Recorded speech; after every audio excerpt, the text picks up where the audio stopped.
berubah menjadi batu? Bukan, ini bukan cerita rakyat Malin Kundang yang bercerita tentang kutukan sang ibu hingga si anak berubah menjadi batu. Tapi ini benar-benar nyata. Ya, seorang bayi berubah menjadi batu. Kasus bayi membatu terjadi pada wanita asal Maroko bernama Zahra Abu Talib. Dalam tubuhnya terdapat janin yang sudah berubah jadi batu.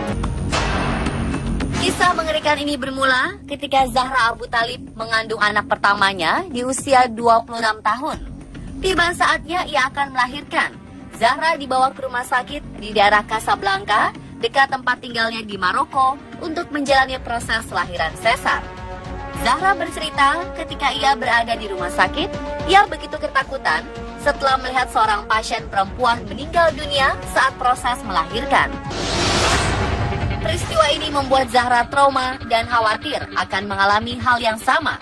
Ia lalu memutuskan untuk kabur dari rumah sakit dan menahan rasa mulas dan sakit selama 2 hari hingga tidak jadi melahirkan. Setelah 2 hari menahan sakit, ajaibnya sakit yang luar biasa ini berhenti begitu saja. Zahra pun mempercayai mitos bahwa ia mengalami kasus yang dinamakan bayi tidur. Dan untuk mendapatkan anak, Zahra memilih jalan adopsi. Ia telah mengadopsi 3 orang anak. Cerita tidak berhenti sampai di situ saja. Saat usianya sudah menginjak 75 tahun, rasa sakit yang pernah ia rasakan saat mau melahirkan tiba-tiba kumat lagi. Setelah dibawa ke rumah sakit, dokter mengira Zahra mengidap tumor pada ovariumnya. Namun melakukan scan, ternyata dalam perutnya tersebut terdapat bayi yang telah membatu dan menjadi mumi. Mengeluarkan janin yang telah membatu lebih susah dan beresiko, sehingga biasanya terjadi komplikasi, misalnya ada perobekan di dinding rahim dan jalan lahir. Setelah melalui pertimbangan, akhirnya dokter memutuskan untuk tetap mengeluarkan janin batu ini agar kondisi Zahra kembali pulih. Fosil janin ini berukuran 3,1 kg dengan panjang mencapai 42 cm.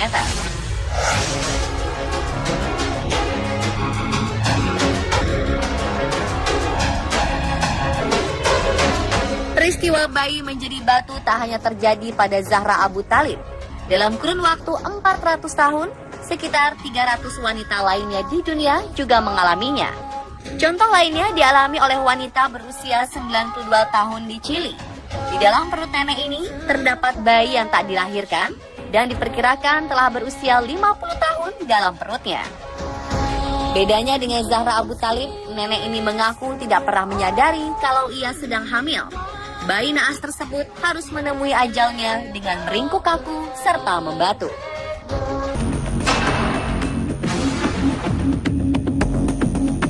Setelah melalui pertimbangan panjang, dokter memutuskan untuk tidak melakukan operasi pengangkatan bayi batu tersebut karena akan terlalu beresiko, mengingat usia nenek yang sudah sangat tua. Si nenek pulang tanpa mendapat pengobatan. Kasus serupa juga pernah terjadi di Indonesia, tepatnya di daerah Jambi. Awal Maret 2017 lalu, perempuan yang diketahui sudah berumur 60 tahun mengandung hingga puluhan tahun. Namun anehnya, sang ibu tidak sadar bila dirinya sedang mengandung sang bayi. Peristiwa langka ini diketahui setelah sang ibu memeriksakan diri ke dokter. Saat dicek, barulah diketahui bahwa perempuan asal Kabupaten Tanjung Jabung Timur ini tengah mengandung, namun bayinya tersebut telah membatu. Diperkirakan usia kandungannya sudah berusia 37 tahun. Sayang, sang buah hati telah tiada. Ia telah lama meninggal dunia di dalam perut sang ibu. Bayi yang menjadi batu ini telah diangkat melalui proses operasi.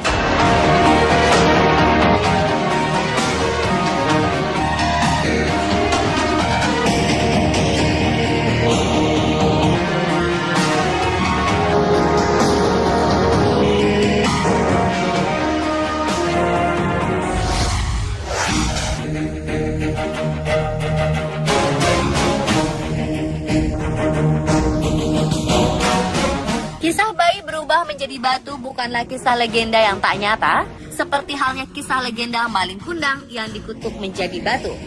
Di dunia medis, fenomena ini dinamakan dengan istilah bayi kalsifikasi, alias bayi yang telah mengalami proses membatu. Kasus tersebut dikenal dalam kalangan medis sebagai lithopedion atau bayi batu. Litho berarti batu dan pedium artinya anak.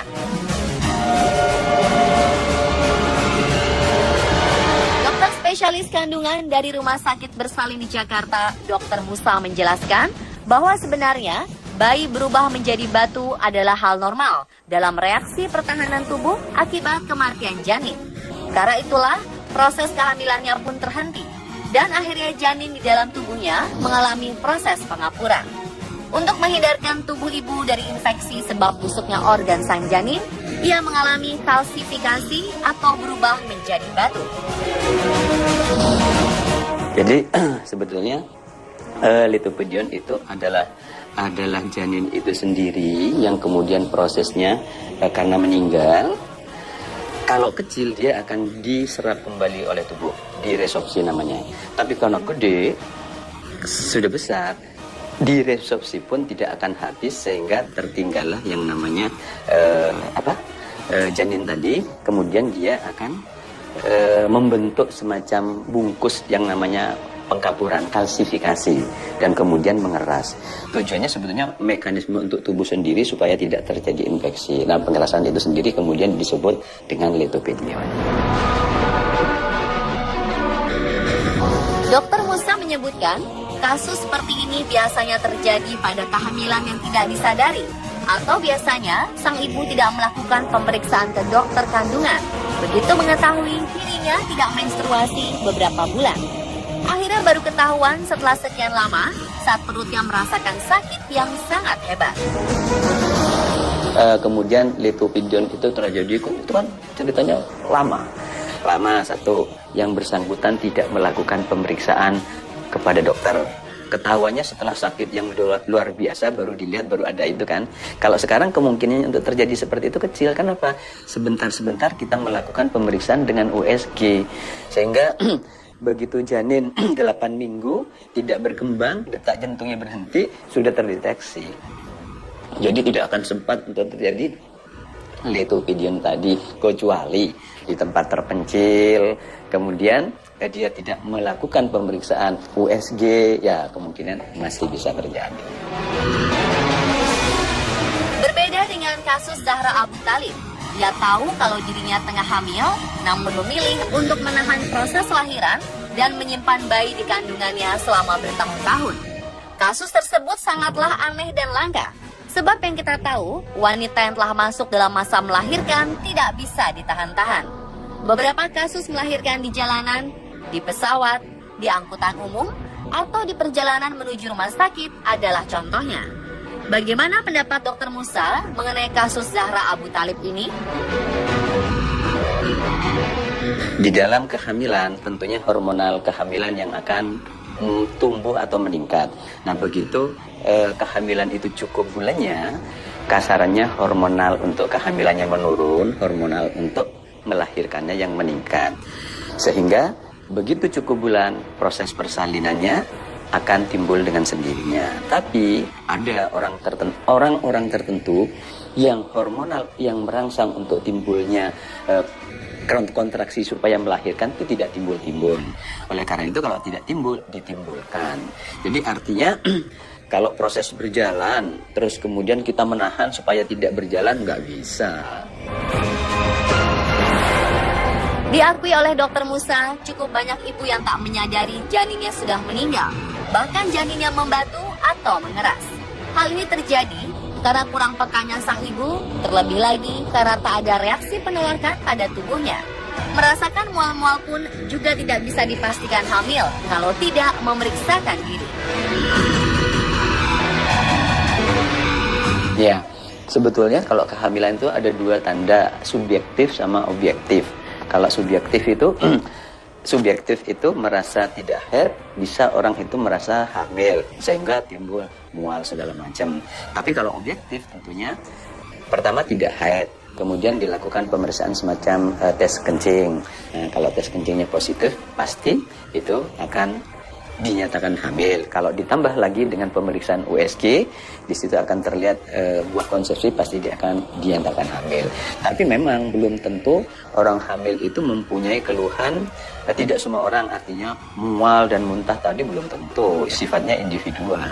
Jadi tidak berarti orang mual, muntah bisa dipastikan, diartikan bahwa itu hamil, tidak. Bahkan tidak menstruasi atau terlambat menstruasi juga tidak bisa dipastikan hamil. Kalau misalnya orang tidak menstruasi, bisa saja karena gangguan hormonal, sehingga keseimbangannya terganggu, sehingga dia tidak haid, tidak menstruasi, tapi tidak hamil, bisa saja. Jadi cara paling benar untuk mengetahui sudah hamil atau belum adalah dengan memeriksakan diri ke dokter untuk dilakukan USG. Begitu pula dengan tanda-tanda kematian janin di kandungan. Janin tidak bergerak, detak jantung menghilang, kram atau sakit perut, semuanya hanya dapat diketahui dengan melalui pemeriksaan USG. Mendengar kesimpulan dari Dr. Musa, berarti kita semua tidak perlu khawatir akan kasus bayi membatu atau berubah menjadi mumi dengan memeriksakan diri Anda ke dokter secara rutin. Dan pemirsa, itulah tadi penjelasan mendalam mengenai bayi batu versi on the spot. Semoga menambah pengetahuan kita ya.